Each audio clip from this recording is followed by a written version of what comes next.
الله الرحمن الرحيم الحمد لله رب العالمين الرحمن الرحيم مالك يوم الدين إياك نعبد وإياك نستعين اهدنا الصراط المستقيم صراط الذين أنعمت عليهم غير المغضوب عليهم ولا الضالين آمين. بسم الله الرحمن الرحيم قل هو الله أحد الله الصمد لم يلد ولم يولد ولم يكن له كفوا أحد. بسم الله الرحمن الرحيم قل هو الله أحد الله الصمد لم يلد ولم يولد ولم يكن له كفوا أحد. بسم الله الرحمن الرحيم قل هو الله أحد الله الصمد لم يلد ولم يولد ولم يكن له كفوا أحد. بسم الله الرحمن الرحيم قل أعوذ برب الفلق من شر ما خلق ومن شر غاسق إذا وقب ومن شر النفاثات في العقد ومن شر حاسد إذا حسد. بسم الله الرحمن الرحيم قل أعوذ برب الناس ملك الناس إله الناس من الشر الوسواس الخناس الذي يوسوس في صدور الناس من الجنة والناس.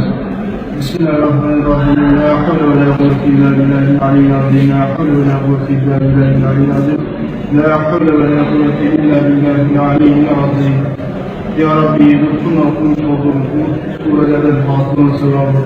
Evvela Efendimizin, siz ve salatınızın ve bütün büyüklerimizin sevgili kullarının geçmişlerine ve bizim geçmişlerimize hediyeyle sen kabul eyle Ya Rabbi.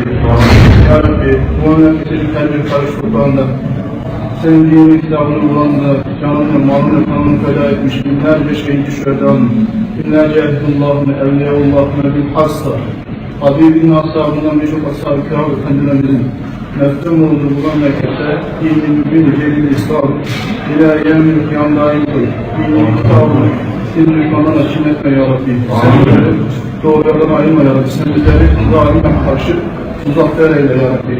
Daimlere Fatiha.